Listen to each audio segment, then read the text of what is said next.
ಆಕಾಶವಾಣಿ ಹಾಸನ. ಆರೋಗ್ಯದ ಉಪಯುಕ್ತ ಸಂಗತಿಗಳನ್ನು ತಿಳಿಸುವ ಕಾರ್ಯಕ್ರಮ ಆದಿಚುಂಚನಗಿರಿ ಆರೋಗ್ಯವಾಣಿ.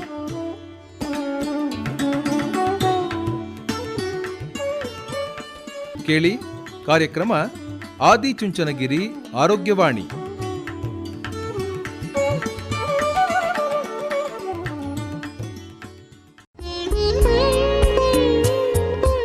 ಕೇಳುಗರಿಗೆಲ್ಲ ನಮಸ್ಕಾರ. ನಿಮಗೆಲ್ಲ ಇಂದಿನ ಆದಿಚುಂಚನಗಿರಿ ಆರೋಗ್ಯವಾಣಿ ಕಾರ್ಯಕ್ರಮಕ್ಕೆ ಪ್ರೀತಿಯ ಸ್ವಾಗತ.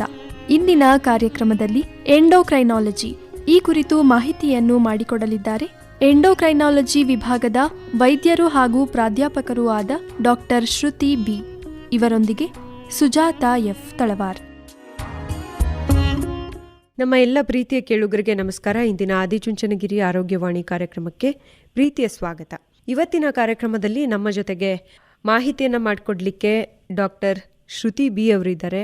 ಇವರು ಎಂಡೋಕ್ರೈನಾಲಜಿ ಅಂದರೆ ಅಂತಃಸ್ರಾವ ವಿಭಾಗದಲ್ಲಿ ಪ್ರೊಫೆಸರ್ ಆಗಿ ಕೆಲಸ ಮಾಡ್ತಿದ್ದಾರೆ. ಮೇಡಮ್ ನಮಸ್ತೆ. ನಮಸ್ತೆ ಮೇಡಮ್. ಕಾರ್ಯಕ್ರಮಕ್ಕೆ ಪ್ರೀತಿಯ ಸ್ವಾಗತ ತಮಗೆ. ಧನ್ಯವಾದಗಳು ಮೇಡಮ್. ಈಗ ಎಂಡೋಕ್ರೈನಾಲಜಿ ಅನ್ನೋದು ಇವತ್ತಿನ ಜಗತ್ತಿಗೆ ಹೊಸ ವಿಭಾಗ ಆಗಿರಬಹುದು, ಆದರೆ ಇದಕ್ಕೆ ಸಂಬಂಧಪಟ್ಟ ಹಾಗೆ ಮನುಷ್ಯ ಹುಟ್ಟಿದಾಗಿಂದ ಈ ಗ್ರಂಥಿ ಅಥವಾ ಹಾರ್ಮೋನ್ ವ್ಯವಸ್ಥೆ ಏನಿದೆ ಅದೆಲ್ಲ ಇದೆ. ಅದಕ್ಕೆ ಸಂಬಂಧಪಟ್ಟ ಹಾಗೆ ಬೇರೆ ಬೇರೆ ರೀತಿನಲ್ಲಿ ಕೆಲಸ ನಡೀತಾ ಇತ್ತು. ಆದ್ರೆ ಈಗ ಅದಕ್ಕಂತಾನೆ ಒಂದು ವಿಭಾಗ ಕೂಡ ಆಗಿದೆ. ಇದರ ಅಡಿಯಲ್ಲಿ ಹಲವಾರು ಥೈರಾಯ್ಡ್ ಸಮಸ್ಯೆ ಇರಬಹುದು, ಡಯಾಬಿಟಿಸ್ ಇರಬಹುದು, ಹಾರ್ಮೋನಿನ ವ್ಯವಸ್ಥೆ ಇರಬಹುದು, ಪ್ರೊಲ್ಯಾಕ್ಟಿನ್ ಅಂತ ಏನ್ ಹೇಳ್ತೀವಿ ಅದು, ಇಸ್ಟ್ರೋಜನ್, ಎಷ್ಟೊಂದು ಹಾರ್ಮೋನ್ಗಳಿದೆ. ಇದೆಲ್ಲ ಹಾರ್ಮೋನ್ಗಳ ಒಂದು ವಿಭಾಗವನ್ನ ಎಂಡೋಕ್ರೈನಾಲಜಿ ಅಂತ ಕರೀತಾರೆ ಅಂತ ಅನ್ಸುತ್ತೆ. ಈ ಎಲ್ಲ ವಿಷಯಗಳಿಗೆ ಸಂಬಂಧಪಟ್ಟ ಹಾಗೆ ಇವತ್ತಿನ ಕಾರ್ಯಕ್ರಮದಲ್ಲಿ ಸಂಕ್ಷಿಪ್ತವಾಗಿ ಪರಿಚಯವನ್ನ ಮಾಡ್ಕೊಳ್ಳೋಣ. ಎಂಡೋಕ್ರೈನಾಲಜಿ ವಿಭಾಗದಲ್ಲಿ ಏನೇನು ಕಾಯಿಲೆ ಇರುವಂತವ್ರು ನಿಮ್ಮನ್ನ ಬಂದು ಅಪ್ರೋಚ್ ಮಾಡಬಹುದು ಅಥವಾ ಸಂಪರ್ಕ ಮಾಡಬಹುದು ಮೇಡಮ್? ನೀವು ಹೇಳಿದಾಗೆ ಇದು ಹೊಸ ವಿಭಾಗ ಆಗಿರ್ಬೋದು, ಬಟ್ ಕಾಯಿಲೆಗಳು ಹಳೇದೇನೇನೆ. ಇಡೀ ನಮ್ಮ ಶರೀರನ ನಿಯಂತ್ರಣ ಮಾಡೋದು ನಮ್ಮ ಮೆದುಳು ಅಂತ. ಅದೇ ರೀತಿ ಈ ಎಂಡೋಕ್ರೈನಾಲಜಿ ಅಂದ್ರೆ ಹಾರ್ಮೋನ್ ಅನ್ನು ಕೂಡ ನಿಯಂತ್ರಣ ಮಾಡೋದು ಮೆದುಳೆ. ಆ ಅಂಗನ ನಾವು ಪಿಟ್ಯುಟರಿ ಅಂತೀವಿ. ಹಾರ್ಮೋನ್ ಅಂದ್ರೆ ಒಂದು ರಾಸಾಯನಿಕ, ಅದು ಒಂದು ಗ್ರಂಥಿಯಿಂದ ಉತ್ಪಾದನೆ ಆಗಿ ಬೇರೆ ಕಡೆ ಹೋಗಿ ತನ್ನ ಕೆಲಸನ ಮಾಡುತ್ತೆ. ಈಗ ಉದಾಹರಣೆಗೆ ಥೈರಾಯ್ಡ್ ಗ್ರಂಥಿಯಿಂದ ಥೈರಾಯ್ಡ್ ಹಾರ್ಮೋನ್ ಉತ್ಪಾದನೆ ಆಗುತ್ತೆ. ಆ ಥೈರಾಯ್ಡ್ ಹಾರ್ಮೋನ್ ಶರೀರದ ಎಲ್ಲಾ ಕಡೆ ಹೋಗಿ ಕರ್ತವ್ಯನ ನಿರ್ವಹಣೆ ಮಾಡುತ್ತೆ. ಈಗ ಥೈರಾಯ್ಡ್ ಹಾರ್ಮೋನ್ ಹೃದಯದ ಮೇಲೆ ಹೋಗಿ ಹೃದಯದ ಬಡಿತನ ಹೆಚ್ಚು ಮಾಡೋದು, ಕಮ್ಮಿ ಮಾಡೋದು, ಆ ರೀತಿ. ಮತ್ತೆ ಅದು ಚರ್ಮದಲ್ಲಿ ಹೋಗಿ ನಮ್ಮ ದೇಹದ ಉಷ್ಣತೆನ ನಿಯಂತ್ರಣ ಮಾಡೋದಾಗ್ಲಿ, ಅದು ಹೆಂಗಸರದ್ದು ಅಂಡಾಣು ಅಂತಾರಲ್ಲ, ಅಂಡಾಶಯದ ಮೇಲೆ ಹೋಗಿ ಕೆಲಸ ಮಾಡಿ ಪ್ರತಿ ತಿಂಗಳು ನಾವು ಕರೆಕ್ಟ್ ಆಗಿ ಮುಟ್ಟಾಗೋ ರೀತಿ ಮಾಡೋದು. ಹಾರ್ಮೋನ್ ಅಂದ್ರೆ ಅದೇ ಒಂದು ಜಾಗದಲ್ಲಿ ಅದು ಉತ್ಪಾದನೆ ಆಗುತ್ತೆ ರಾಸಾಯನಿಕ, ಬೇರೆ ಕಡೆ ಹೋಗಿ ಕೆಲಸ ಮಾಡುತ್ತೆ. ಅಂದ್ರೆ ಈಗ ಮೊಬೈಲ್ ಫೋನ್ ಅಂತೀವಲ್ಲ ಆ ತರ ಅದೇ ಕಡೆ ಕೆಲಸ ಮಾಡಲ್ಲ.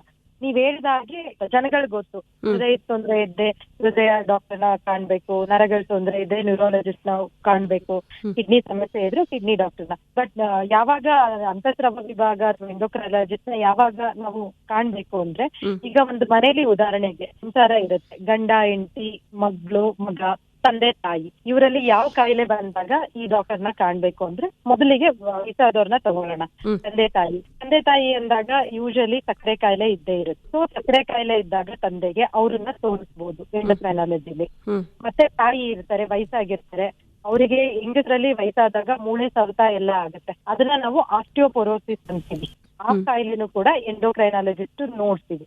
ನೆಕ್ಸ್ಟ್ ಈಗ ಗಂಡ ಹೆಂಡತಿಗೆ ಬಂದ್ರೆ, ಹೆಂಡತಿ ಇರ್ತಾಳೆ, ಹೆಂಡತಿಗೆ ಥೈರಾಯ್ಡ್ ಸಮಸ್ಯೆ ಇರ್ಬೋದು. ಥೈರಾಯ್ಡ್ ಸಮಸ್ಯೆ ಇರ್ಲಿ, ಥೈರಾಯ್ಡ್ ಅಲ್ಲಿ ಎರಡು ರೀತಿ ಸಮಸ್ಯೆಗಳು ಬರ್ಬೋದು. ಎಲ್ಲರಿಗೂ ಗೊತ್ತಿರೋದು ಥೈರಾಯ್ಡ್ ಅಂದಾಗ ಕಮ್ಮಿ ಥೈರಾಯ್ಡ್, ಅದನ್ನ ಹೈಪೋಥೈರಾಯ್ಡಿಸಮ್ ಅಂತೀವಿ. ಅಂದ್ರೆ ಥೈರಾಯ್ಡ್ ಹಾರ್ಮೋನ್ ಕಮ್ಮಿ ಕೆಲಸ ಮಾಡ್ತಿದೆ ಅಂತ. ತೂಕ ಜಾಸ್ತಿ ಆಗುತ್ತೆ, ಅನಿಯಮಿತವಾಗಿ ಮುಟ್ಟಾಗುತ್ತೆ ಹೆಂಗಸ್ರಿದ್ರೆ, ಇಲ್ಲ ಕೆಲಸ ಮಾಡಕ್ ಉತ್ಸಾಹ ಇರಲ್ಲ, ಇಲ್ಲ ಕೂದಲು ಉದುರೋಗತ್ತೆ, ಇಲ್ಲ ಅಂದ್ರೆ ಆ ಹೆಂಡತಿಗೆ ಪೀರಿಯಡ್ ಅಂದ್ರೆ ಮುಟ್ಟು ಅನಿಯಮಿತವಾಗಿ ಆಗ್ಬೋದು. ಅಂದ್ರೆ ಇಲ್ಲ ತುಂಬಾ ರಕ್ತಸ್ರಾವ ಆಗ್ಬೋದು, ರಕ್ತಸ್ರಾವ ಆಗದೇನೆ ಇರ್ಬೋದು. ಆ ಸಂದರ್ಭದಲ್ಲೂ ಅವರು ಕರ್ಕೊಂಡ್ ಬಂದು ತೋರಿಸ್ಬೋದು. ಇನ್ನು ಅವ್ರಿಗೇನೇನೆ ಆ ವ್ಯಕ್ತಿಗೆ ಅವರಿಗೆ ಕೊಲೆಸ್ಟ್ರಾಲ್ ಅಂದ್ರೆ ಕೊಬ್ಬಿನ ಅಂಶಗಳಿರುತ್ತಲ್ಲ, ಯೂಶಲಿ ಎಲ್ಲರಿಗೂ 30-35 ವರ್ಷಕ್ಕೆನೆ ಎಲ್ಲರಿಗೂ ಕೊಲೆಸ್ಟ್ರಾಲ್, ಶುಗರು, BP ಬರೋ ಸಾಧ್ಯತೆ ಇದೆ. ಸೊ ಅದನ್ನು ಎಲ್ಲಾನು ಬಂದು ನಮ್ಮ ಹತ್ರ ತೋರಿಸ್ಬೋದು. ಮತ್ತೆ ಗಂಡಸರಲ್ಲಿ ಲೈಂಗಿಕ ಸಮಸ್ಯೆಗಳು ಅಂದ್ರೆ ಎರೆಕ್ಟೈಲ್ ಡಿಸ್ಫಂಕ್ಷನ್ ಅಂತೀವಿ, ಅದೆಲ್ಲ ಆದಾಗ, ಇಲ್ಲ ಅವರಲ್ಲೇ ಈಗ ಟೆಸ್ಟೋಸ್ಟೆರಾನ್ ಕಮ್ಮಿ ಆದ್ರೆ, ಈಗ ಹೆಂಗಸರಿಗೆ ಯಾವ ತರ ಋತುಬಂಧ ಆಗುತ್ತೋ ನೀಲತಲ್ಲ ಮುಟ್ಟು, ಅದೇ ತರ ಗಂಡಸರಿಗೂ ಆಂಡ್ರೋಪಾಸ್ ಅಂತೀವಿ, ಅವರಲ್ಲೂ ಟೆಸ್ಟೋಸ್ಟೆರಾನ್ ಉತ್ಪಾದನೆ ಕಮ್ಮಿ ಆಗುತ್ತೆ. ಆದ್ರೆ ಅದ್ರ ಬಗ್ಗೆ ಜನಗಳಲ್ಲಿ ಅಷ್ಟು ತಿಳುವಳಿಕೆ ಇಲ್ಲ. ಆ ಟೆಸ್ಟೋಸ್ಟೆರಾನ್ ಕಮ್ಮಿ ಆದಾಗ ಏನಾಗುತ್ತೆ, ಅವರಲ್ಲಿ ಕೆಲಸ ಮಾಡೋ ಉತ್ಸಾಹ ಇರಲ್ಲ, ಗಡ್ಡ ಮೀಸೆ ಇರಲ್ಲ, ಅಂದ್ರೆ ಕಮ್ಮಿ ಆಗುತ್ತೆ. ಇದು ಮಾಂಸಖಂಡಗಳು ಇದೆಲ್ಲ ಆದಾಗ ಅವ್ರು ಬಂದು ತೋರಿಸ್ಬೋದು. ಇನ್ನು ಮಕ್ಕಳಲ್ಲಿ ಎಂಡೋಕ್ರೈನಾಲಜಿಸ್ಟ್ ಹತ್ರ ಯಾವಾಗ ಕರ್ಕೊಂಡ್ ಬರ್ಬೇಕು ಅಂದ್ರೆ ಮಕ್ಕಳದು ಬೆಳವಣಿಗೆ ಆಗದೆ ಇದ್ದಾಗ, ಅಂದ್ರೆ ಈಗ ಬೇರೆ ಮಕ್ಳಿಗೆ ಹೋಲಿಸಿದಾಗ ಅವ್ರದ್ದು ಹೈಟ್ ಕಮ್ಮಿ ಇದ್ರೆ, ಬೆಳವಣಿಗೆ ಉದ್ದ, ಅದನ್ನ ನಾವು ಗ್ರೋತ್ ಹಾರ್ಮೋನ್ ಡಿಫಿಷಿಯನ್ಸಿ ಅಂತೀವಿ. ಅಂದ್ರೆ ಗ್ರೋತ್ ಹಾರ್ಮೋನ್ ಕಮ್ಮಿ ಇದ್ರೆ ಉದ್ದ ಕಮ್ಮಿ ಆಗುತ್ತೆ. ಮತ್ತೆ ಮಕ್ಕಳಲ್ಲೂ ಥೈರಾಯ್ಡ್ ಕಮ್ಮಿ ಇದ್ರೆ ಅವ್ರದ್ದು ಬೆಳವಣಿಗೆ ಕಮ್ಮಿ ಆಗುತ್ತೆ. ಒಂದು ಕಾರ್ಟಿಸಾಲ್ ಅಂತ ಹಾರ್ಮೋನ್ ಇರುತ್ತೆ, ಅದೇನಾದ್ರೂ ಹೆಚ್ಚಿಗೆ ಆದಾಗ್ಲೂ ಕೂಡ ಬೆಳವಣಿಗೆ ಆಗಲ್ಲ. ಆ ಕಂಡೀಷನ್ ಅಲ್ಲಿ ಮಕ್ಕಳನ್ನ ಕರ್ಕೊಂಡ್ ಬರ್ಬೋದು. ಇನ್ನೊಂದು, ಮಕ್ಕಳಲ್ಲೇ ಮೂಳೆಗೆ ಸಂಬಂಧಪಟ್ಟ ಒಂದು ಕಾಯಿಲೆ ಇದೆ, ರಿಕೆಟ್ಸ್ ಅಂತ. ಅಂದ್ರೆ ಯಾವಾಗ ಕ್ಯಾಲ್ಸಿಯಂ, ಫಾಸ್ಫರಸ್ ಅನ್ನೋ ಅಂಶಗಳು ದೇಹದಲ್ಲಿ ಹೆಚ್ಚು ಕಮ್ಮಿ ಆಗುತ್ತೆ, ಅವಾಗ ಈ ರಿಕೆಟ್ಸ್ ಅನ್ನೋ ಕಾಯಿಲೆ ಬರುತ್ತೆ. ಅವಾಗ ಮಕ್ಕಳುಗಳನ್ನ ನೀವು ನೋಡಿರ್ಬೋದು, ಕಾಲೆಲ್ಲ ಈ ತರ ಬೆಂಡಾಗಿರೋ ತರ, ಬಾಗಿರೋ ತರ, ಒಂಥರ ಬೆನ್ನು ಬಾಗಿರೋ ತರ, ಹಲ್ಲುಗಳೆಲ್ಲ ನೀಟಾಗಿ ಬರಲ್ಲ. ಆ ಸಂದರ್ಭದಲ್ಲೂ ಆ ಮಗುನ ಕರ್ಕೊಂಡ್ ಬರ್ಬೋದು. ಇನ್ನೊಂದು, ಮಕ್ಕಳುಗಳು ಯೂಶಲಿ ಹೆಣ್ಮಕ್ಳು 8 ರಿಂದ 13 ವರ್ಷಕ್ಕೆ ಋತುಮತಿ ಆಗ್ಬೇಕು. ಅಂದ್ರೆ 8 ವರ್ಷಕ್ಕೆ ಶುರು ಆಗುತ್ತೆ ಅವ್ರಿಗೆ ಚಿಹ್ನೆಗಳು, ಎದೆಗೂಡು ಡೆವಲಪ್ ಆಗೋದು, ಆಮೇಲೆ ಇದ್ದಕ್ಕಿದ್ದಂಗೆ ಅವ್ರದ್ದು ಹೈಟ್ ಜಾಸ್ತಿ ಆಗೋದು, ಆಮೇಲೆ ಮುಟ್ಟಾಗೋದು. ಅದು ನಾರ್ಮಲ್ ಆಗಿ ಆಗತಕ್ಕಂತ ಪ್ರತಿಕ್ರಿಯೆ. ಕೆಲವು ಟೈಮು ಈಗ ಏನಾಗುತ್ತೆ ಅಂದ್ರೆ 13 ವರ್ಷ ಆದ್ರೂ ಅವರು ದೊಡ್ಡವರಾಗಿರಲ್ಲ. ಅದನ್ನ ನಾವು ಡಿಲೇಡ್ ಪ್ಯೂಬರ್ಟಿ ಅಂತೀವಿ. ಅಂದ್ರೆ ನಿಧಾನ, ಅದಕ್ಕೆ ಕಾರಣ ಕೂಡ ಹಾರ್ಮೋನ್. ಅವಾಗ ಕರ್ಕೊಂಡ್ ಬಂದು ತೋರಿಸಬಹುದು. ಬಟ್ ಇನ್ ಕೆಲವು ಮಕ್ಕಳಲ್ಲಿ ಚಿಕ್ಕದ್ರಲ್ಲೇ ಆಗ್ಬಿಡ್ತಾರೆ, 8 ವರ್ಷಕ್ಕಿಂತ ಮುಂಚೆನೇನೆ, 4-5 ವರ್ಷಕ್ಕೆ ಎಲ್ಲ, ಆ ಟೈಮಲ್ಲೂ ಕೂಡ ಕರ್ಕೊಂಡ್ ಬರ್ಬೋದು. ಈಗ ಏನಕ್ಕೆ ಎಲ್ಲಾ ಮಕ್ಕಳು ಬೇಗ ಅಂದ್ರೆ ಈಗ ನಾನು ಕೇಳಿರೋದು ಎಲ್ಲಾ ಹೆಂಗಸಲ್ಲೂ ಅಷ್ಟೇ, ನಾನು ಲೇಟ್ ಆಗಿದ್ದೆ, ನಮ್ಮಮ್ಮ ಎಲ್ಲ ಲೇಟ್ ಆಗಿದ್ರು, ಬಟ್ ಇವಳು ಬೇಗ ಆಗ್ಬಿಟ್ಲು ಅಂತ. ಅದಕ್ಕೆ ಕಾರಣ ಏನು ಅಂದ್ರೆ ನಮ್ಮ ಸುತ್ತಮುತ್ತ ಪರಿಸರದಲ್ಲಿರೋ ರಾಸಾಯನಿಕಗಳು, ಅವನ್ನ ಎಂಡೋಕ್ರೈನ್ ಡಿಸ್ರಪ್ಟರ್ಸ್ ಅಂತೀವಿ. ಈಗ ನೀವು ನೋಡಿರ್ಬೋದು, ನಾವು ಬೆಳಿಗ್ಗೆ ಎದ್ದಾಗ್ಲಿಂದ ಉಪಯೋಗಿಸೋದೇ ಎಲ್ಲಾ ರಾಸಾಯನಿಕಗಳನ್ನ. ಈಗ ಬೆಳಿಗ್ಗೆ ಹಲ್ಲುಜ್ಜೋದ್ರಿಂದ ಹಿಡಿದು ಆಮೇಲೆ ನಾವು ಎಲ್ಲ ನಾನ್ ಸ್ಟಿಕ್ ತವಾ ಯೂಸ್ ಮಾಡ್ತೀವಿ, ಅದರಿಂದನೂ ಕೆಮಿಕಲ್ ಆಗುತ್ತೆ. ಮತ್ತೆ ನಾವು ಕುಡಿಯೋ ನೀರು, ಏನಕ್ಕೆ ಈಗ ನೀರನ್ನು ಎಲ್ಲಾನು ಬೇರೆ ಹೊರಗಡೆಯಿಂದ ಕೆಮಿಕಲ್ ಮಿಕ್ಸ್ ಆಗೇ ಬರುತ್ತೆ. ರಾಸಾಯನಿಕಗಳನ್ನ ತರಕಾರಿನಲ್ಲಿ ಬೆಳೆಯೋ ಪದಾರ್ಥದಲ್ಲಿ ಉಪಯೋಗಿಸೋದು, ಮತ್ತೆ ಈಗೆಲ್ಲ ಹೊರಗಡೆ ತಿನ್ನೋ ಊಟ ತಿಂಡಿನೇ ಜಾಸ್ತಿ, ಎಲ್ಲಾನು ಹೋಗಿ ರೆಸ್ಟೋರೆಂಟಿಗೆ ಹೋಗೋದು, ಇದೆಲ್ಲ ಸೇರಿ ಈಗ ಏನಾಗ್ತಿದೆ ಅಂದ್ರೆ ಹೆಂಗಸರಲ್ಲಿ ಅದು ಈಸ್ಟ್ರೋಜನ್ ಉತ್ಪಾದನೆ ಜಾಸ್ತಿ ಆಗ್ತಿದೆ. ಮಕ್ಕಳುಗಳು ತಾವು ಆಗ್ಬೇಕಾಗಿರೋ ಟೈಮ್ಗಿಂತ ಮುಂಚೆನೆ ಮುಟ್ಟಾಗ್ತಿದ್ದಾರೆ. ಆ ಕಾರಣನೂ ನಾವು ಎಂಡೋಕ್ರೈನಾಲಜಿಸ್ಟ್ ಹತ್ರ ಕರ್ಕೊಂಡ್ ಬರ್ಬೇಕಾಗುತ್ತೆ. ಅದೊಂದು. ಹುಡುಗರಲ್ಲೂ ಸೇಮೆ, ಅವ್ರು 14 ವರ್ಷಕ್ಕೆ ದೊಡ್ಡವರಾಗ್ಬೇಕು. ಅಂದ್ರೆ ಧ್ವನಿ ಬದಲಾವಣೆ ಆಗಿ ಮೀಸೆ ಎಲ್ಲ ಬಂದು, ಅದು ಬರ್ದೇ ಇದ್ದಾಗ ಬೇಗ ಅವರು ದೊಡ್ಡವರಾಗ್ಬಿಟ್ರೆ, ಅಂದ್ರೆ ವಾಯ್ಸ್ ಚೇಂಜ್ ಆಗಿ ಮೀಸೆ ಗಡ್ಡ ಎಲ್ಲ ಬಂದ್ರೆ ಅದನ್ನ ಪ್ರಿಕಾಷಸ್ ಪ್ಯೂಬರ್ಟಿ ಅಂತೀವಿ. ಆಗಕ್ಕಿಂತ ಮುಂಚೆನೆ ಇದೆಲ್ಲ ಪಿಟ್ಯೂಟರಿಲಿ ಹಾರ್ಮೋನ್ ತೊಂದ್ರೆ ಆದ್ರೆ ಬರುತ್ತೆ. ಆ ಸಮಸ್ಯೆಗಳನ್ನೆಲ್ಲ ಎಂಡೋಕ್ರೈನಾಲಜಿಸ್ಟ್ ಹತ್ರ ಕರ್ಕೊಂಡ್ ಬರ್ಬೇಕಾಗುತ್ತೆ. ಇನ್ ಕೆಲವರು ಹುಡುಗಿರಲ್ಲಿ ನೋಡಿರ್ತೀರಾ, ಕೂದ್ಲೆಲ್ಲ ಬರುತ್ತೆ ಮುಖದ ಮೇಲೆ, ಮತ್ತೆ PCOD, ಜನರಲ್ ಆಗಿ ಹೇಳ್ಬಿಡೋದು ಹಾರ್ಮೋನ್ ಇಂಬ್ಯಾಲೆನ್ಸ್ ಅಂತ. ಬಟ್ ಏನಕ್ಕೆ ಹಾರ್ಮೋನ್ ಇಂಬ್ಯಾಲೆನ್ಸ್ ಅಂತ ತಿಳ್ಕೊಬೇಕಾಗುತ್ತೆ. PCOD ಬರೀ ಮುಟ್ಟಿನ ಸಮಸ್ಯೆ ಅಲ್ಲ, ಅದರರ್ಥ ಅವರು ದೇಹದೊಳಗಡೆ ಇನ್ಸುಲಿನ್ ರೆಸಿಸ್ಟೆನ್ಸ್ ಇದೆ ಅಂತ. ಇನ್ಸುಲಿನ್ ಕರೆಕ್ಟ್ ಆಗಿ ಕೆಲಸ ಮಾಡ್ತಿಲ್ಲ. PCOD ನ ಇದೇ ತರ ಬಿಟ್ರೆ ಅದ್ರ ನೆಕ್ಸ್ಟ್ ಶುಗರ್ ಆಗಿ ಕನ್ವರ್ಟ್ ಆಗ್ಬೋದು, ಸಕ್ಕರೆ ಕಾಯಿಲೆ ಆಗಿ, ನೆಕ್ಸ್ಟ್ ಹೃದಯ ತೊಂದ್ರೆ. ಅದೆಲ್ಲ ಒಂಥರ ಮೊದಲನೇ ಚಿಹ್ನೆಗಳು ನಮ್ಗೆ, ಎಚ್ಚೆತ್ಕೋಬೇಕು ನಿಮ್ಮ ಆರೋಗ್ಯ ಇದಾಗ್ತಿಲ್ಲ ಅಂತ. ಬರೀ ಅದು ಕೂದ್ಲಲ್ಲ. ಸೊ ಅದನ್ನ ನಾವು ನೋಡ್ತೀವಿ. ಇನ್ನೊಂದು, ಕೆಲವು ಹೆಂಗಸರಲ್ಲಿ ಬೇರೆ ಟೈಮಲ್ಲೇ, ಯೂಶಲಿ ಮಕ್ಕಳಾದಾಗ ಎದೆಗೂಡಲ್ಲಿ ಹಾಲ್ ಬರುತ್ತೆ, ಬಟ್ ಕೆಲವು ಟೈಮು ಅವ್ರಿಗೆ ಬೇರೆ ಟೈಮಲ್ಲೂ ಎದೆಗೂಡಲ್ಲಿ ಹಾಲ್ ಬರಕ್ ಶುರು ಆಗುತ್ತೆ. ಅದನ್ನ ನಾವು ಪ್ರೊಲ್ಯಾಕ್ಟಿನ್ ಅಂತೀವಿ. ಅಂದ್ರೆ ಏನಾದ್ರು ಬ್ರೈನ್ ಅಲ್ಲಿ ಪಿಟ್ಯೂಟರಿ ಅನ್ನೋ ಅಂಗದಲ್ಲಿ ಆ ಪ್ರೊಲ್ಯಾಕ್ಟಿನ್ ಉತ್ಪಾದನೆ ಮಾಡೋ ಕಣಗಳು ಜಾಸ್ತಿ ಆದಾಗ ಅದರಿಂದ ಆಗುತ್ತೆ. ಇಲ್ಲ ಕೆಲವರು ಈಗ ನೋಡಿರ್ಬೋದು, ಎಲ್ಲರೂ ಅಂತಾರೆ ನನ್ಗೆ ಗ್ಯಾಸ್ಟ್ರಿಕ್ ಇದೆ, ನಾನು ಪ್ಯಾಂಟಾಪ್ DSR. ಅದೀಗಂದ್ರೆ ನಮ್ಮ ಭಾರತದಲ್ಲಿ ಯಾರು ಬರೆಯೋ ಅವಶ್ಯಕತೆ ಇಲ್ಲ, ಒಂದ್ಸರಿ ಬರ್ಕೊಟ್ರೆ ಎಲ್ಲರೂ ತಗೋತಾರೆ. ಆ ಮಾತ್ರೆ ಅಡ್ಡ ಪರಿಣಾಮ ಆಗಿ ಕೂಡ ಈ ತರ ಬರುತ್ತೆ ಎದೆಗೂಡಲ್ಲಿ. ಇಲ್ಲ ಇನ್ ಕೆಲವರು ಸೈಕ್ಯಾಟ್ರಿ ಮಾತ್ರೆ ತಗೊಂಡಾಗ ಅದರಿಂದ ಕೂಡ ಇದೆಲ್ಲ ಬರುತ್ತೆ. ಸೊ ಆ ಪ್ರೊಲ್ಯಾಕ್ಟಿನ್ ಅನ್ನೋದನ್ನ ಕೂಡ ನಾವು ಇದ್ ಮಾಡ್ತೀವಿ. ಅದೆಲ್ಲದಕ್ಕಿಂತಲೂ ಮುಖ್ಯವಾಗಿ ಭಾರತದಲ್ಲಿ ಈಗ ಸಾಂಕ್ರಾಮಿಕ ರೋಗ ಇರೋದು ಬೊಜ್ಜುತನ. ಅದು ಕರೋನಾ ಆದ್ಮೇಲೆ ನೀವು ನೋಡಿರ್ಬೋದು, ತುಂಬಾ ಮಕ್ಕಳಲ್ಲಿ ಅದು ಬೊಜ್ಜುತನ ಜಾಸ್ತಿ ಆಗಿದೆ. ಸೊ ಅದಕ್ಕೆ ಮಕ್ಕಳಲ್ಲೇ ಆಗಿರ್ಲಿ ವಯಸ್ಕರಲ್ಲೇ ಆಗಿರ್ಲಿ ಆ ಬೊಜ್ಜುತನದ ಕಾರಣ ತಿಳ್ಕೊಳಕ್ಕೆ, ಅದಕ್ಕೆ ಏನು ಚಿಕಿತ್ಸೆ ಏನಿದೆ ಅದಕ್ಕೆ ಕೂಡ ಅವರು ಎಂಡೋಕ್ರೈನಾಲಜಿಸ್ಟ್ ಹತ್ರ ಬರ್ಬೋದು. ಅದೆಲ್ಲದಕ್ಕಿಂತನೂ ಮುಖ್ಯವಾಗಿ ನಾವು ಹೇಳ್ಕೊಳ್ದೇ ಇರೋ ಸಮಸ್ಯೆ ಅಂದ್ರೆ ಈಗ ಲಿಂಗ ಬದಲಾವಣೆ. ಮನುಷ್ಯ ಹುಡುಗ ಹುಟ್ಟಿರ್ತಾರೆ, ಬಟ್ ಅವನು ಒಳಗಡೆ ತಾನು ಹುಡುಗಿ ಆಗ್ಬೇಕು ಅಂತಿರುತ್ತೆ. ಅದು ತಪ್ಪಲ್ಲ. ಅದನ್ನ ಅರ್ಥ ಮಾಡ್ಕೊಳ್ಳೋಕೆ ಸಮಾಜಕ್ಕೆ ಟೈಮ್ ಬೇಕಿರುತ್ತೆ. ಆ ಲಿಂಗ ಪುನರ್ವಿತರಣೆ ಚಿಕಿತ್ಸೆ ಕೂಡ ಎಂಡೋಕ್ರೈನಾಲಜಿಸ್ಟ್ ಮಾಡ್ತಾರೆ. ಅಂದ್ರೆ ಆಪರೇಷನ್ ಮಾಡಲ್ಲ, ಹಾರ್ಮೋನ್ಗಳನ್ನ ಕೊಟ್ಟು ಬದಲಾವಣೆ ಕೊಟ್ಟು ಎಂಡೋಕ್ರೈನಾಲಜಿಸ್ಟ್ ಹತ್ರ ಇರುತ್ತೆ. ಅದೇ ಬಿಟ್ಟರೆ ಪ್ಯಾರಾಥೈರಾಯ್ಡ್ ಅಂತ, ಈ ಥೈರಾಯ್ಡ್ ಪಕ್ಕನೆ ಒಂದು ಗ್ರಂಥಿ ಇರುತ್ತೆ. ಅದು ಮುಖ್ಯವಾಗಿ ಈ ಕ್ಯಾಲ್ಸಿಯಂ ಅದನ್ನ ನಿಯಂತ್ರಣ ಮಾಡುತ್ತೆ. ಯಾವಾಗ ಗ್ರಂಥಿ ಹೆಚ್ಚು ಅಥವಾ ಕಡಿಮೆ ಕೆಲಸ ಮಾಡಿದಾಗ ಎಲುಬು ವೀಕ್ ಆಗುತ್ತೆ, ದುರ್ಬಲನೂ ಆಗ್ಬೋದು, ಜಾಸ್ತಿನೂ ಆಗ್ಬೋದು. ಆ ಪ್ಯಾರಾಥೈರಾಯ್ಡ್ ಸಮಸ್ಯೆಗಳಿಗೆ ಕೂಡ ಹಂಗಾದಾಗ ಏನಕ್ಕಂದ್ರೆ ಅವ್ರು ಪದೇ ಪದೇ ಮೂಳೆ ಏನು ಆಗ್ಲಿಲ್ಲ ಅಂದ್ರೆ ಸ್ವಲ್ಪ ಟಚ್ ಆದ್ರೂ ಮೂಳೆ ವೀಕ್ ಇರುತ್ತಲ್ಲ, ಅವರಲ್ಲಿ ಮೂಳೆ ಮುರಿತ ಆಗ್ಬೋದು. ಇನ್ನೊಂದು ಸಮಸ್ಯೆ ಎಂಡೋಕ್ರೈನಾಲಜಿಸ್ಟ್ ಹತ್ರ ಯಾವಾಗ ತೋರಿಸ್ಬೋದು ಅಂದ್ರೆ ಅಡ್ರಿನಲ್ ಗ್ರಂಥಿ ಸಮಸ್ಯೆ. ಅಡ್ರಿನಲ್ ಗ್ರಂಥಿ ಅಂದ್ರೆ ಕಿಡ್ನಿ ಇದೆಯಲ್ಲ, ಮೂತ್ರಕೋಶದ ಮೇಲೆ ಒಂದು ಚಿಕ್ಕ ಗ್ರಂಥಿ. ಈ ಗ್ರಂಥಿಯಿಂದ 3 ಹಾರ್ಮೋನ್ಗಳು ಬರುತ್ತವೆ. ಒಂದು ಕಾರ್ಟಿಸಾಲ್ ಹಾರ್ಮೋನು, ಇನ್ನೊಂದು ಆಲ್ಡೋಸ್ಟಿರಾನ್ ಅನ್ನೋ ಹಾರ್ಮೋನು, ಇನ್ನೊಂದು ಮೆಟಾನೆಫ್ರಿನ್ ನಾಟ್ ಮೆಟಾನೆಫ್ರಿನ್ ಅನ್ನೋ ಹಾರ್ಮೋನ್ಗಳು.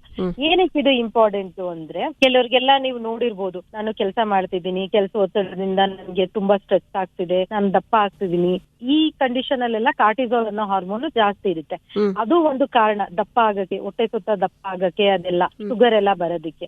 ಸೊ ಆ ಹಾರ್ಮೋನ್ ಸಮಸ್ಯೆಗೆ ಕೂಡ ಬಂದು ತೋರ್ಸ್ಕೋಬಹುದು. ಇನ್ ಕೆಲವು ಕಂಡೀಷನ್ ಅಲ್ಲಿ ಕೆಲವರು ಜನಗಳಲ್ಲಿ ಅಡ್ರಿನಲ್ ಗ್ರಂಥಿ ಕೆಲಸ ಮಾಡಲ್ಲ. ಅವಾಗ ಏನಾಗುತ್ತೆ ಅಂದ್ರೆ ಆ ಮನುಷ್ಯನಿಗೆ BP ಕಮ್ಮಿ ಆಗ್ಬಿಡುತ್ತೆ, ವಾಂತಿ ಆಗುತ್ತೆ, ತೂಕ ಜಾಸ್ತಿ ಆಗಲ್ಲ, ತುಂಬಾ ಸುಸ್ತಾಗುತ್ತೆ. ಕೆಲವು ಟೈಮ್ ಅದವರು ಮಾನಸಿಕ ಡಾಕ್ಟರ್ ಹತ್ರನೂ ಹೋಗಿರ್ತಾರೆ. ಆ ಗ್ರಂಥಿನ ಟೆಸ್ಟ್ ಮಾಡೋದನ್ನು ಅಡ್ರಿನಲ್ ಇನ್ಸಫಿಷಿಯನ್ಸಿ ಅಂತೀವಿ. ಅದು ತುಂಬಾ ಎಮರ್ಜೆನ್ಸಿ ಕಂಡೀಷನ್. ಆ ಸಮಸ್ಯೆ ಇದ್ರೂ ಕೂಡ ಎಂಡೋಕ್ರೈನಾಲಜಿಸ್ಟ್ ಹತ್ರ ಬಂದು ತೋರ್ಸ್ಬೇಕಾಗುತ್ತೆ. ಇನ್ನೊಂದು, ಈ ಚಿಕ್ಕ ವಯಸ್ಸಲ್ಲಿ BP ಬರುತ್ತೆ ನೋಡಿ. ಈಗ ಯೂಶಲಿ 40 ವರ್ಷ ಆದ್ಮೇಲೆ BP ಬಂದ್ರೆ ಓಕೆ. ಈಗ 20-30 ವರ್ಷಕ್ಕೆಲ್ಲ BP ಬಂದ್ರೆ ಏನ್ ಹಾರ್ಮೋನ್ಗಳು ಕಾರಣ ಅಂತ ನೋಡಕ್ ಕೂಡ ಎಂಡೋಕ್ರೈನಾಲಜಿಸ್ಟ್ ಹತ್ರ ಬರ್ಬೇಕು. ಯಾವ್ಯಾವ ಹಾರ್ಮೋನ್ ಇಂದ ಈ ಚಿಕ್ಕ ಏಜ್ ಅಲ್ಲೇ BP ಬರುತ್ತೆ ಅಂದ್ರೆ ಥೈರಾಯ್ಡ್ ಕಮ್ಮಿ ಆದ್ರೂ BP ಬರುತ್ತೆ, ಥೈರಾಯ್ಡ್ ಜಾಸ್ತಿ ಆದ್ರೂ BP ಬರುತ್ತೆ. ನಾನು ಕಾರ್ಟಿಸಾಲ್ ಹೇಳಿದ್ನಲ್ಲ, ಕಾರ್ಟಿಸಾಲ್ ಅನ್ನೋ ಹಾರ್ಮೋನ್ ಜಾಸ್ತಿ ಆದ್ರೆ ಕೂಡ BP ಬರುತ್ತೆ. ಇನ್ನೊಂದು ಅಡ್ರಿನಲ್ ಗ್ರಂಥಿಯಿಂದನೇ ಒಂದು ಹಾರ್ಮೋನ್ ಬರುತ್ತೆ, ಅದೇನಾದ್ರು ಜಾಸ್ತಿ ಆದ್ರೆ ಕೂಡ ಈ ತರ BP, ತಲೆನೋವು, ಎದೆ ಹೊಡ್ಕೊಳ್ಳೋದು, ಸುಸ್ತಾಗೋದು ಅದೆಲ್ಲ ಆಗುತ್ತೆ. ಮೇಡಮ್, ಈಗ ಗ್ರಂಥಿಗಳ ಬಗ್ಗೆ ಹೇಳಿದ್ರಿ, ಪಿಟ್ಯೂಟರಿ ಇರ್ಬೋದು, ಥೈರಾಯ್ಡ್ ಇರ್ಬೋದು, ಅಡ್ರಿನಲ್, ಮತ್ತೆ ಇನ್ನೊಂದು ಪ್ಯಾನ್ಕ್ರಿಯಾಸ್. ಇತ್ತೀಚೆಗೆ ಪ್ಯಾನ್ಕ್ರಿಯಾಸ್ ತೊಂದರೆಯಿಂದ ಸತ್ತೋದ್ರು, ಆ ಥರದ್ದೆಲ್ಲ ಸೆಲೆಬ್ರಿಟೀಸ್ ಯಾರೋ ಒಬ್ರದ್ದು ಆದಾಗ ತುಂಬಾ ಜನ ಗಾಬರಿ ಆಗಿದ್ದು ಉಂಟು. ಏನ್ ಕೆಲಸ ಮಾಡುತ್ತೆ ಮೇಡಮ್ ಈ ಪ್ಯಾನ್ಕ್ರಿಯಾಸ್? ಕೆಲಸ ಏನು, ಮತ್ತೆ ಅದರಿಂದ ತೊಂದರೆ ಆಗಿದೆ ಅಂತ ಹೇಗೆ ಗೊತ್ತಾಗುತ್ತೆ? ಪ್ಯಾನ್ಕ್ರಿಯಾಸ್ ಅನ್ನೋದು ಮ್ಯಾಮ್ ನಮ್ದು ಜೀರ್ಣಕ್ರಿಯೆ ಇದೆಯಲ್ಲ, ಜೀರ್ಣ ಅಂಗಗಳಲ್ಲಿ ಒಂದು ಅಂಗ. ಇದರಿಂದ ಪ್ಯಾನ್ಕ್ರಿಯಾಸ್ ಇಂದು 2 ಕಾರ್ಯಗಳಿರುತ್ತೆ ಮ್ಯಾಮ್. ಒಂದು, ಅದು ನಾನು ಹೇಳಿದ್ನಲ್ಲ, ಎಂಡೋಕ್ರೈನ್ ಹಾರ್ಮೋನ್ ಉತ್ಪಾದನೆ ಮಾಡುತ್ತೆ. ಎಂಡೋಕ್ರೈನ್ ಹಾರ್ಮೋನ್ ಯಾವ್ಯಾವ್ದು ಉತ್ಪಾದನೆ ಆಗುತ್ತೆ ಅಂದ್ರೆ ಒಂದು ಇನ್ಸುಲಿನ್, ಇನ್ನೊಂದು ಗ್ಲುಕೋಗಾನ್, ಇನ್ನು ಬೇರೆ ಬೇರೆ ಹಾರ್ಮೋನ್ಗಳು ಇದೆ. ಕನ್ನಡದಲ್ಲಿ ಪ್ಯಾನ್ಕ್ರಿಯಾಸ್ ನ ಮೇದೋಜೀರಕ ಗ್ರಂಥಿ ಅಂತ. ಜೀರಕ ಅಂದ್ರೆ ಜೀರ್ಣಕ್ರಿಯೆನಲ್ಲಿ ಅದು ಸಹಾಯ ಮಾಡುತ್ತೆ. ನಾವೀಗ ಏನೇ ತಿಂತೀವಿ, ಈಗ ಕೊಬ್ಬಿನಂಶ ಎಲ್ಲ ತಿಂತೀವಲ್ಲ, ಅದು ಮತ್ತೆ ಪ್ರೋಟೀನ್ ತಿಂದದ್ನೆಲ್ಲ ಜೀರ್ಣ ಮಾಡಕ್ಕೆ ಈ ಗ್ರಂಥಿಯಿಂದ ಎಂಜೈಮ್ಗಳು ಬರುತ್ತೆ. ಆ ಎಂಜೈಮ್ಗಳ ಉತ್ಪಾದನೆಯಿಂದನೇ ನಮ್ಗೆ ಶರೀರದಲ್ಲಿ ನಾವು ತಿನ್ನೋ ಕೊಬ್ಬಾಗ್ಲಿ ಇಲ್ಲ ಪ್ರೋಟೀನ್ ಆಗ್ಲಿ ಗ್ಲೂಕೋಸ್ ಆಗ್ಲಿ ಎಲ್ಲಾನು ನಮ್ ಶರೀರಕ್ಕೆ ಹೋಗೋದು. ಈ ಅಂಗ ಡ್ಯಾಮೇಜ್ ಆಗಕ್ಕೆ, ಕೆಲಸ ಮಾಡದೇನೆ ಇರಕ್ಕೆ ತುಂಬಾ ಕಾರಣಗಳಿವೆ. ಒಂದು, ನಾವೇ ಮನುಷ್ಯ ಮಾಡ್ಕೊಂಡಿರೋದು ಕುಡಿತದಿಂದ. ಈಗ ಎಲ್ಲರೂ ಅಂತಾರೆ ನಾನು ಸೋಷಿಯಲ್ ಡ್ರಿಂಕರ್ ಅಂತ, ಬಟ್ ಆದ್ರೆ ತುಂಬಾ ಜಾಸ್ತಿ ಆದಾಗ, ಈಗ ನೀವು ಯುವ ಜನತೆಯಲ್ಲಿ ನೋಡಿರ್ಬೋದಲ್ವಾ, ಪಾರ್ಟಿ ಅಂತ. ಮೇನು ಅದು ಬಿಟ್ರೆ ಬೇರೆ ಕಾರಣಗಳು ಅಂದ್ರೆ ಪಿತ್ತಕೋಶದಲ್ಲಿ ಕಲ್ಲುಗಳು ಅಂತಾರೆ. ಕಲ್ಲುಗಳು ಈಗ ಪಿತ್ತಕೋಶದಲ್ಲಿ ಕಲ್ಲಾಗಿ ಅದು ಬ್ಲಾಕ್ ಆದಾಗ ಕೂಡ ಏನಕ್ಕಂದ್ರೆ ಈ ಮೇದೋಜೀರಕ ಗ್ರಂಥಿಯಿಂದ ಎಲ್ಲ ಹೋಗೋದು ಸರಳಿಗೆ. ಅದು ಮತ್ತೆ ಪಿತ್ತಕೋಶ 2 ಇದಾಗಿರುತ್ತೆ. ಒಂದು ಏನಾದ್ರು ತಡೆ ಕಟ್ಟಿದ್ರೆ ಪಿತ್ತಕೋಶದ ಕಲ್ಲಿಂದ ಪ್ಯಾನ್ಕ್ರಿಯಾಸ್ ಡ್ಯಾಮೇಜ್ ಆಗುತ್ತೆ. ಇನ್ನೊಂದು ಒಂದು ಡ್ಯಾಮೇಜ್, ಈಗ ಆಕ್ಸಿಡೆಂಟ್ ಅಥವಾ ಹೊಟ್ಟೆಗೆ ಹಿಂಗೆ ಡೀಪ್ ಆಗಿ ಗುದ್ದಿದಾಗ ಸ್ಟೀರಾಯ್ಡ್ ಇಂಜೆಕ್ಷನ್ ಇಂದ ಕೂಡ ಈ ಪ್ಯಾನ್ಕ್ರಿಯಾಸ್ ತೊಂದರೆ ಆಗುತ್ತೆ. ಮತ್ತೆ ಬೇರೆ ಬೇರೆ ಮಾತ್ರೆಗಳನ್ನ ತಗೊಳ್ಳೋದು, ಇವೆಲ್ಲ ಕಾರಣದಿಂದ ಪ್ಯಾನ್ಕ್ರಿಯಾಸ್ ತೊಂದರೆ ಆಗುತ್ತೆ. ಪ್ಯಾನ್ಕ್ರಿಯಾಸ್ ತೊಂದರೆ ಆದಾಗ ಜೀರ್ಣ ಆಗಲ್ಲ. ಸೊ ಏನಾಗುತ್ತೆ, ಜನಗಳಿಗೆ ಸುಸ್ತಾಗುತ್ತೆ, ಹೊಟ್ಟೆ ನೋವು ಬರುತ್ತೆ, ಕಣ್ಣಲ್ಲಿ ಹಳದಿ ಬಣ್ಣ ಕಾಣೋದು, ಅವ್ರು ರೀಸರ್ಸ್ ಹೋದಾಗ ಹಳದಿ ಹೋಗೋದು, ಕಾರಣಗಳು ಈ ಪ್ಯಾನ್ಕ್ರಿಯಾಸ್ ಆಗುತ್ತೆ. ಸೊ ಈ ಪ್ಯಾನ್ಕ್ರಿಯಾಸ್ ತೊಂದರೆ ಆದಾಗ ಬರೋ ಮೇನ್ ರೋಗ ಏನು ಅಂದ್ರೆ ಸಕ್ಕರೆ ಕಾಯಿಲೆ. ಏನಕ್ಕಂದ್ರೆ ಸಕ್ಕರೆ ಕಾಯಿಲೆ ಬರೋದಕ್ಕೆ ಮೇನ್ ಕಾರಣ ಇನ್ಸುಲಿನ್ ಉತ್ಪಾದನೆ ಕಮ್ಮಿ ಇದ್ದಾಗ. ಆ ಸಕ್ಕರೆ ಕಾಯಿಲೆನ ನಾವು ಟೈಪ್ 1 ಡಯಾಬಿಟಿಸ್ ಅಂತೀವಿ. ಚಿಕ್ಕ ಮಗು ಇರ್ಬೋದು, ಆದ್ರೆ 1, 2, 3, 4, 5 ವರ್ಷದಕ್ಕೆಲ್ಲ ಸಕ್ಕರೆ ಕಾಯಿಲೆ ಬರುತ್ತೆ ಅಂತೀವಲ್ಲ, ಅದನ್ನ ನಾವು ಟೈಪ್ 1 ಅಂತೀವಿ. ಅಂದ್ರೆ ಈ ಪ್ಯಾನ್ಕ್ರಿಯಾಸ್ ಅಂಗ, ಈ ಮೇದೋಜೀರಕ ಅಂಗದಲ್ಲಿ ಸ್ವಲ್ಪನೂ ಇನ್ಸುಲಿನ್ ಉತ್ಪಾದನೆ ಆಗಲ್ಲ. ಎರಡನೇದು ದೊಡ್ಡವರಲ್ಲಿ ಬರುತ್ತೆ ನೋಡಿ, ಟೈಪ್ 2 ಅಂತೀವಿ. ಇದ್ರಲ್ಲಿ ಇನ್ಸುಲಿನ್ ಉತ್ಪಾದನೆ ಆಗ್ತಿರುತ್ತೆ, ಬಟ್ ದಪ್ಪ ಇರೋದ್ರಿಂದ ಇನ್ಸುಲಿನ್ ತನ್ನ ಕಾರ್ಯನಿರ್ವಹಣೆನ ಮಾಡಕ್ ಆಗಲ್ಲ. ಅದೊಂದು. ಮೂರನೇದು, ಈ ಕುಡಿದು ಅಥವಾ ಕ್ಯಾನ್ಸರ್ ಇಂದ ಪ್ಯಾನ್ಕ್ರಿಯಾಸ್ ತೊಂದರೆ ಆದಾಗ ನಾವು ಟೈಪ್ 3 ಡಯಾಬಿಟಿಸ್ ಅಂತೀವಿ. ಅಂದ್ರೆ ಇದರಲ್ಲಿ ಪ್ಯಾನ್ಕ್ರಿಯಾಸ್ ಕೆಲಸ ಮಾಡಲ್ಲ, ಏನಕ್ಕಂದ್ರೆ ಇಂಜುರಿಯಿಂದ.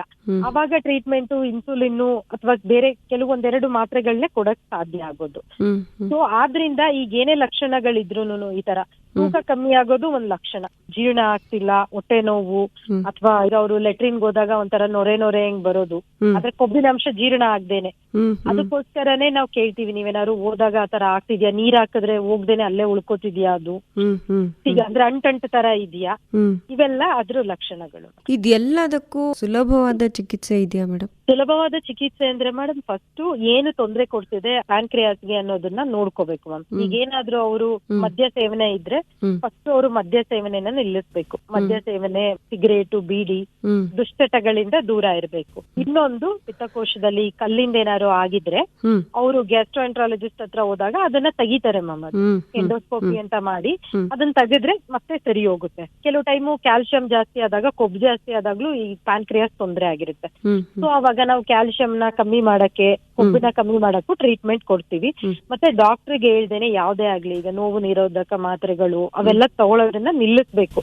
ಏನೇ ಆದ್ರೂನು ವೈದ್ಯರ ಸಲಹೆ ಮೇರೆಗೆನೆ ಆ ಮಾತ್ರೆಗಳನ್ನ ತಗೊಳ್ಳೋದು ಇಂಪಾರ್ಟೆಂಟ್. ಮತ್ತೆ ಊಟದಲ್ಲಿ ಬದಲಾವಣೆಗಳು, ಎಲ್ಲದಕ್ಕೂ ಜೀವನ ಶೈಲಿ ಅಂತಾರಲ್ಲ ಆತರ, ಜಾಸ್ತಿ ಕೊಬ್ಬಿಲ್ದೇನೆ ಆರೋಗ್ಯಕರವಾದ ಆಹಾರ ಮತ್ತೆ ವ್ಯಾಯಾಮ. ಏನಕ್ಕಂದ್ರೆ ದಪ್ಪ ಇದ್ದಾಗ್ಲೂ ಪ್ಯಾನ್ಕ್ರಿಯಾಸ್ ತೊಂದರೆ ಆಗುತ್ತೆ. ನಿಯಮಿತವಾಗಿ ವೆಯ್ಟ್ ನ ಮ್ಯಾನೇಜ್ ಮಾಡೋದು, ಹೊರಗಡೆ ಎಲ್ಲ ಫಾಸ್ಟ್ ಫುಡ್ ತಿಂದೇನೆ ಮನೆಯಲ್ಲೇ ಆರೋಗ್ಯಕರವಾಗಿ, ಇಲ್ಲ ಹೊರಗಡೆ ತಿಂದ್ರು ಸಂದರ್ಭದಲ್ಲಿ ಆರೋಗ್ಯಕರವಾದ ಆಹಾರ, ನಿದ್ರೆ ಮತ್ತೆ ಈ ಅಭ್ಯಾಸಗಳು ಇಲ್ಲದೆ ಇರೋದು ಫಸ್ಟ್ ಟ್ರೀಟ್ಮೆಂಟ್. ಆಮೇಲೆ ಆಯಾಯ ಕಾರಣದ ಮೇಲೆ ಟ್ರೀಟ್ಮೆಂಟ್ ಇರುತ್ತೆ. ಮೇಡಮ್, ಈಗ ಮನುಷ್ಯನ ದೇಹದಲ್ಲಿ ಇಷ್ಟೊಂದು ಗ್ರಂಥಿಗಳು ಎಲ್ಲ ಸರಿಯಾಗಿ ಕೆಲಸ ಮಾಡಿದಾಗ ಮಾತ್ರ ಬದುಕು ಸರಾಗವಾಗಿ ಸುಲಲಿತವಾಗಿ ನಡೆಯುತ್ತೆ. ಇಲ್ಲ ಅಂದ್ರೆ ಬೇರೆ ಬೇರೆ ತೊಂದರೆಗಳು ಕಾಣಿಸ್ಕೊಳ್ಳುತ್ತೆ. ಜನಸಾಮಾನ್ಯರ ಭಾಷೆಯಲ್ಲಿ ಹೇಳ್ಬೇಕು ಅಂತಂದ್ರೆ ನೀವು ಹೇಳ್ದಂಗೆ ಹಾರ್ಮೋನ್ ಇಂಬ್ಯಾಲೆನ್ಸ್, ಇಷ್ಟನ್ನ ಮಾತ್ರ ನಾವು ಹೇಳ್ಬೋದೇ ಹೊರತು ಇದು ತುಂಬಾ ದೊಡ್ಡ ಸಬ್ಜೆಕ್ಟ್ ಇದು. ಈಗ ಪಿಟ್ಯೂಟರಿ ಹೇಳಿದ್ರಿ ಅಲ್ಲ ಮೇಡಮ್ ನೀವು, ಥೈರಾಯ್ಡ್ ಗ್ರಂಥಿ ಇದೆ ಅನ್ನೋದು ಗೊತ್ತಿಲ್ಲ, ಥೈರಾಯ್ಡ್ ಹಾರ್ಮೋನ್ ಇದೆ ಅಂತ ಗೊತ್ತಿದೆ ನಮ್ಗೆ ಸಾಮಾನ್ಯರಿಗೆ. ಈ ಪಿಟ್ಯೂಟರಿ ಸರಿಯಾಗಿ ಕೆಲಸ ಮಾಡದೇ ಇರೋದಕ್ಕೆ ಜೆನೆಟಿಕ್ ತೊಂದರೆಗಳ ಅಥವಾ ಈ ಪರಿಸರದ ಪ್ರಭಾವದಿಂದ ಅದು ಸರಿಯಾಗಿ ಕೆಲಸ ಮಾಡಲ್ವಾ, ಹೇಗೆ ಮ್ಯಾಮ್? ಅದು ಪಿಟ್ಯೂಟರಿ ಅನ್ನೋದು ಮೆದುಳಿನಲ್ಲಿ ಒಂದು ಗ್ರಂಥಿ, ಅದನ್ನ ಮಾಸ್ಟರ್ ಗ್ಲ್ಯಾಂಡ್ ಅಂತೀವಿ. ಈ ಎಲ್ಲಾ ಗ್ರಂಥಿನ ನಿಯಂತ್ರಣದಲ್ಲಿ ಇಟ್ಕೊಳ್ಳುತ್ತೆ. ಅದಕ್ಕೆ ಮ್ಯಾಮ್ ನೀವ್ ಹೇಳಿದಾಗೆ ಜೆನೆಟಿಕ್, ಆನುವಂಶಿಕವಾಗಿ ಕೂಡ ತೊಂದರೆ ಆಗುತ್ತೆ ಪಿಟ್ಯೂಟರಿ. ಇಲ್ಲ ನಾವು ಪರಿಸರದಿಂದ ಕೂಡ ಆಗುತ್ತೆ, ಎನ್ವೈರನ್ಮೆಂಟ್ ಇಂದ. ಈಗ ನೀವು ಕೆಲವು ಹೆಂಗಸ್ರನ್ನ ನೋಡಿರ್ಬೋದು, ಹೆರಿಗೆ ಆಗುತ್ತೆ, ಹೆರಿಗೆ ಆದ್ಮೇಲೆ ಅವ್ರಿಗೆ ಆಲೆ ಬರಲ್ಲ, ಆಮೇಲೆ ನೆಕ್ಸ್ಟ್ ಅವರು ಮುಟ್ಟು ಕೂಡ ಆಗಲ್ಲ. ಏನಕ್ಕೆ ಅಂದ್ರೆ ಅವರು ಹೆರಿಗೆ ಟೈಮ್ ಅಲ್ಲಿ ಏನಾಗುತ್ತೆ ಅಂದ್ರೆ ಜಾಸ್ತಿ ರಕ್ತಸ್ರಾವ ಆಗುತ್ತೆ, ಇಲ್ಲ ತುಂಬಾ BP ಇಂದ ಆ ಪಿಟ್ಯೂಟರಿ ಗ್ರಂಥಿ ತೊಂದರೆ ಆಗ್ಬಿಡುತ್ತೆ, ನಷ್ಟ ಆಗ್ಬಿಡುತ್ತೆ. ಸೊ ಅಲ್ಲಿಂದ ಬರೋ ಹಾರ್ಮೋನ್ ಗಳೆಲ್ಲ ಇರಲ್ಲ. ಅದನ್ನ ಶಿಯಾನ್ ಸಿಂಡ್ರೋಮ್ ಅಂತೀವಿ ಮ್ಯಾಮ್. ಅಂದ್ರೆ ಯೂಶಲಿ ಅದು ಹೆಂಗಸಲ್ಲೇ ಮುಖ್ಯವಾಗಿ ಕಾರಣ. ಆ ತರ ಡೆಲಿವರಿ ಆದಾಗ ರಕ್ತಸ್ರಾವದಿಂದ ಆ ಪಿಟ್ಯೂಟರಿ ಅಂಗ ಕೆಲಸ ಮಾಡಲ್ಲ. ಅವಾಗ ಅವ್ರಿಗೆ ಹಾಲು ಕುಡ್ಸಕ್ಕಾಗಲ್ಲ ಮಗುಗೆ, ನೆಕ್ಸ್ಟ್ ಮುಟ್ಟು ಆಗಲ್ಲ, ಕಾರ್ಟಿಸಾಲ್ ಎಲ್ಲ ಕಮ್ಮಿ ಆಗುತ್ತೆ, ಅವಳು ಸಣ್ಣ ಆಗೋದು ಅವೆಲ್ಲ ಆಗುತ್ತೆ. ಅದೊಂದು ಕಾರಣ. ಇನ್ನೊಂದು ಮ್ಯಾಮ್, ಈಗ ನಾವು ಈ ಹಾವು ಕಚ್ಚಿದಾಗ 2 ರೀತಿ ಇರುತ್ತೆ. ಒಂದು ನರಗಳಿಗೂ ತೊಂದರೆ ಆಗುತ್ತೆ ಹಾವು ಕಚ್ಚಿದಾಗ, ಇನ್ನೊಂದು ರಕ್ತ ಹೆಪ್ಪುಗಟ್ಟಲ್ಲ ಮ್ಯಾಮ್. ರಕ್ತಸ್ರಾವ ಆದಾಗ್ಲೂ ಈ ಪಿಟ್ಯೂಟರಿ ಗ್ರಂಥಿ ಡ್ಯಾಮೇಜ್ ಆಗುತ್ತೆ. ಈಗ ಕೆಲವರು ವೈರಸ್ ಇನ್ಫೆಕ್ಷನ್, ಬ್ಯಾಕ್ಟೀರಿಯಲ್, ಇದರಿಂದನೂ ಪಿಟ್ಯೂಟರಿ ತೊಂದರೆ ಆಗುತ್ತೆ. ಈಗ ಕ್ಯಾನ್ಸರಿಗೆ ಟ್ರೀಟ್ಮೆಂಟ್ ತಗೊಂಡಾಗ ಅದ್ರ ಸೈಡ್ ಎಫೆಕ್ಟ್ ಆಗಿ ಕೂಡ ಪಿಟ್ಯೂಟರಿ ಗ್ರಂಥಿ ತೊಂದರೆ ಆಗುತ್ತೆ. TB ಆಗಿರ್ಬೋದು, ಇಲ್ಲ HIV ಆಗಿರ್ಬೋದು, ಆ ಇನ್ಫೆಕ್ಷನ್ ಗಳು ಪಿಟ್ಯೂಟರಿ ಗ್ರಂಥಿಗೆ ತೊಂದರೆ ಮಾಡಿದಾಗ ಆಗುತ್ತೆ. ಇವೆಲ್ಲ ಪರಿಸರದಿಂದ ಕಾರಣಗಳು. ಅದಕ್ಕೆ ಟ್ರೀಟ್ಮೆಂಟ್ ಎಲ್ಲ ಸರಿಯಾಗಿದೆಯಾ? ಅಂದ್ರೆ ಪಿಟ್ಯೂಟರಿ ಗ್ರಂಥಿ ಏನಕ್ಕೆ ತೊಂದರೆ ಆಗಿದೆ ಅದ್ರ ಮೇಲೆ ಮ್ಯಾಮ್. ಈಗ ಕೆಲವು ಟೈಮ್ ಪಿಟ್ಯೂಟರಿ ಗ್ರಂಥಿನಲ್ಲೇ ಟ್ಯೂಮರ್ ಅಂತೀವಿ, ಹಂಗಿದ್ದಾಗ ಅದನ್ನ ಆಪರೇಷನ್ ಮಾಡ್ತಾರೆ ಮ್ಯಾಮ್. ಆಪರೇಷನ್ ಈಗ ಆಗಿಲ್ಲ ಅಂದ್ರೆ ರೇಡಿಯೋಥೆರಪಿ ಇರುತ್ತೆ, ಆತರ ಕೊಡ್ತಾರೆ. ಆಮೇಲೆ ಆ ಪಿಟ್ಯೂಟರಿ ಗ್ರಂಥಿಯಿಂದ ಹಾರ್ಮೋನ್ಗಳು ನಷ್ಟ ಆಗಿರುತ್ತಲ್ಲ ಮ್ಯಾಮ್, ಆ ಹಾರ್ಮೋನ್ಗಳು ನಾವು ಕೊಡ್ತೀವಿ. ಮೇನ್ ಇವನ್ ಪಿಟ್ಯೂಟರಿ ಗ್ರಂಥಿ ತೊಂದರೆ ಆದಾಗ ಥೈರಾಯ್ಡ್ ತೊಂದರೆ ಆಗುತ್ತೆ. ಯಾಕಂದ್ರೆ ಥೈರಾಯ್ಡ್ ಕರೆಕ್ಟ್ ಆಗಿ ಕೆಲಸ ಮಾಡ್ಬೇಕು ಅಂದ್ರೆ ಪಿಟ್ಯೂಟರಿನೂ ಕರೆಕ್ಟ್ ಆಗಿ ಕೆಲಸ ಮಾಡ್ಬೇಕು. ಸೊ ಆಗ ನಾವು ಥೈರಾಯ್ಡ್ ಹಾರ್ಮೋನ್ ನ ಹೊರಗಡೆಯಿಂದ ಕೊಡ್ತೀವಿ. ಮತ್ತೆ ಹೆಂಗಸರು ಹಾರ್ಮೋನ್ಗಳು ಕಮ್ಮಿ ಆದಾಗ, ಅದು ಗಂಡಸರಲ್ಲಿ ಟೆಸ್ಟೋಸ್ಟಿರೋನ್ ಅಂತ ಕಮ್ಮಿ ಆದಾಗ ಅದನ್ನ ಕೊಡ್ತೀವಿ. ಅಕಸ್ಮಾತ್ ಕೆಲವು ಮಕ್ಕಳಿಗೆ ಚಿಕ್ಕದ್ರಲ್ಲೇ ಪಿಟ್ಯೂಟರಿ ಗ್ರಂಥಿ ಜೀನಿಂದ ಇರಲ್ಲ, ಗಿಡ್ಡನೇ ಇರ್ತಾರೆ, ಅವಾಗ ನಾವು ಹೊರಗಡೆಯಿಂದ ಗ್ರೋತ್ ಹಾರ್ಮೋನ್ ಅನ್ನೋದನ್ನ ಇಂಜೆಕ್ಷನ್ ರೀತಿನಲ್ಲಿ ಕೊಡ್ತೀವಿ. ಬೆಳೆಯೋವರ್ಗುನು ಈಗ ಅವ್ರದ್ದು ಮೂಳೆ ಕೂಡ್ಕೊಳ್ಳೋವರೆಗೂ 17 to 14 14ರಿಂದ 15 ವರ್ಷದವರೆಗೂ ಸ್ವಲ್ಪ ಜಾಸ್ತಿ ಪ್ರಮಾಣದಲ್ಲಿ ಕೊಡ್ತೀವಿ ಗ್ರೋತ್ ಹಾರ್ಮೋನ್. ಆಮೇಲೆ ಕಮ್ಮಿ ಕೊಡ್ತೀವಿ ಮ್ಯಾಮ್.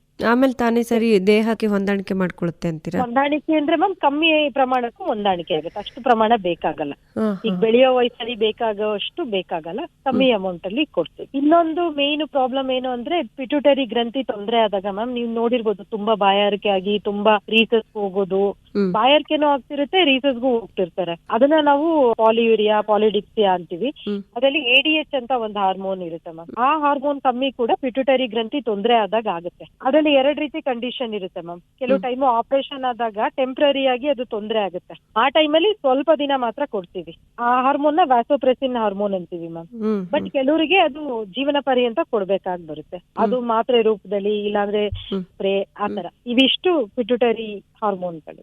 ಮೇಡಮ್, ಇನ್ನೊಂದು, ಈ ಎಲ್ಲಾ ಗ್ರಂಥಿಗಳು ಸರಿಯಾಗಿ ಅವು ನೈಸರ್ಗಿಕವಾಗಿ ಸ್ರವಿಸಬೇಕಾದಂತಹ ಹಾರ್ಮೋನ್ ಅನ್ನ ಸ್ರವಿಸಿದ್ರೆ ಸರಿ, ಇಲ್ಲದಿದ್ರೆ ನೀವು ಸಂದರ್ಭೋಚಿತವಾಗಿ ಏನ್ ಬೇಕು ಏನ್ ಬೇಡ ಅನ್ನೋದನ್ನ ವೈದ್ಯರುಗಳು ನಿರ್ಧಾರ ಮಾಡಿ ಕೊಡ್ತೀರಾ.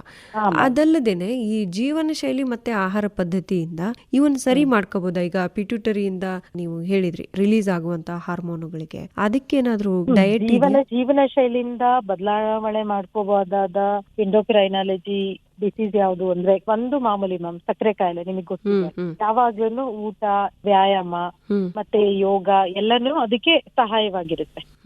ಈಗ ನೀವು ಮಾಡೋದ್ರಿಂದ ತೂಕ ಕಮ್ಮಿ ಆಗೋದ್ರಿಂದ ನಮಗ್ ಬೇಕಾಗೋ ಇನ್ಸುಲಿನ್ ಕಮ್ಮಿ ಆಗುತ್ತೆ. ಟೈಪ್ 1 ಅಲ್ಲಿ ಅದು ಹೆಲ್ಪ್ ಆಗುತ್ತೆ, ಕಡಿಮೆ ಇನ್ಸುಲಿನ್ ಕೊಡ್ಬೋದು ಟೈಪ್ 1 ಅಲ್ಲಿ, ಬಟ್ ಪೂರ್ತಿ ಹೋಗಲ್ಲ ಮ್ಯಾಮ್. ಏನಕ್ಕದ್ರಲ್ಲಿ ಇನ್ಸುಲಿನೇ ಇರಲ್ಲ. ಅದೇ ಟೈಪ್ 2 ಅಂತೀವಲ್ಲ, ಅವ್ರ ತೂಕನ ಕಮ್ಮಿ ಮಾಡ್ಕೊಂಡು ಅದೇ ರೀತಿ ಜೀವನ ಶೈಲಿನ ಕೊನೆವರೆಗೂ ಇಟ್ಕೊಂಡ್ರೆ ಮಾತ್ರೆಗಳ ಡೋಸ್ನ ಫುಲ್ ಕಮ್ಮಿ ಮಾಡ್ಬೋದು. ಕೆಲವು ಕಂಡೀಷನ್ ಅಲ್ಲಿ ಸ್ಟಾರ್ಟಿಂಗ್ ಗೊತ್ತಾಗಿದ್ರೆ ಶುಗರ್ ಅದು ಕೂಡ ಹೋಗೋ ಸಾಧ್ಯತೆ ಇದೆ. ಹೋಗೋದು ಅಂದ್ರೆ ಅವ್ರು ಅದನ್ನೇ ಜೀವನ ಶೈಲಿನ ಕೊನೆವರೆಗೂ ಮಾಡ್ಬೇಕು. ಯಾವಾಗ ಮತ್ತೆ ಜೀವನ ಶೈಲಿ ಬಿಡ್ತಾರೆ ಅದ್ ಮತ್ತೆ ಬರುತ್ತೆ. ಅದೊಂದು ಮ್ಯಾಮ್.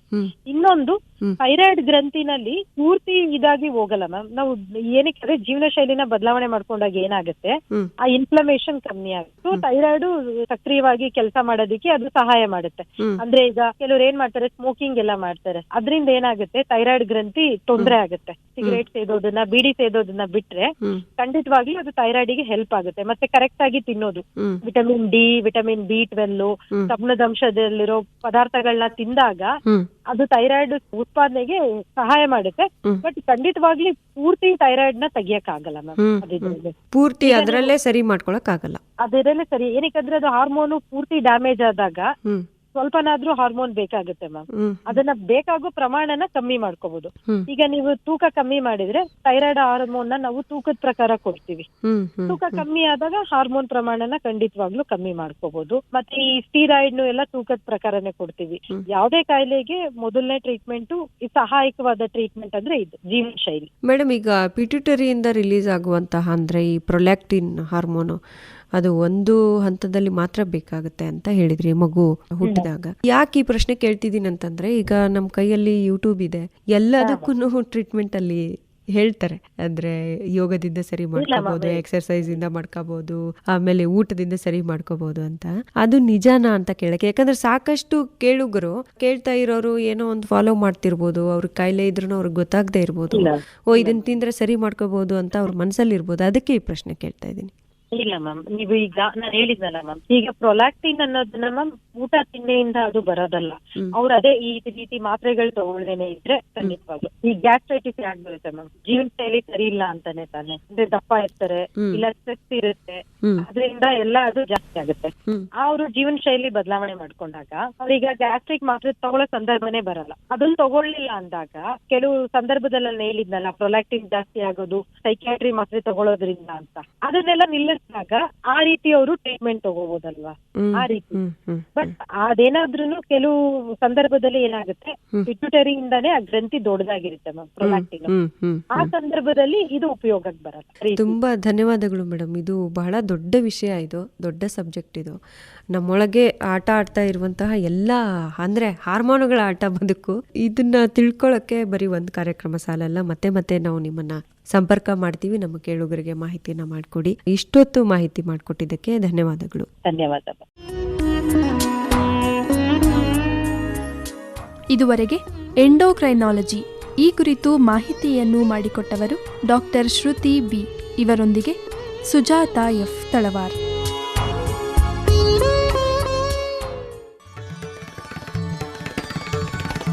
ಇದುವರೆಗೆ ಆರೋಗ್ಯದ ಉಪಯುಕ್ತ ಸಂಗತಿಗಳನ್ನು ತಿಳಿಸುವ ಕಾರ್ಯಕ್ರಮ ಆದಿಚುಂಚನಗಿರಿ ಆರೋಗ್ಯವಾಣಿ ಕೇಳಿದಿರಿ. ಕಾರ್ಯಕ್ರಮದ ನಿರ್ಮಾಣ ಸುಜಾತಾ ಎಫ್. ತಳವಾರ್. ಇದು ಹಾಸನ ಆಕಾಶವಾಣಿಯಿಂದ ಮೂಡಿಬಂತು.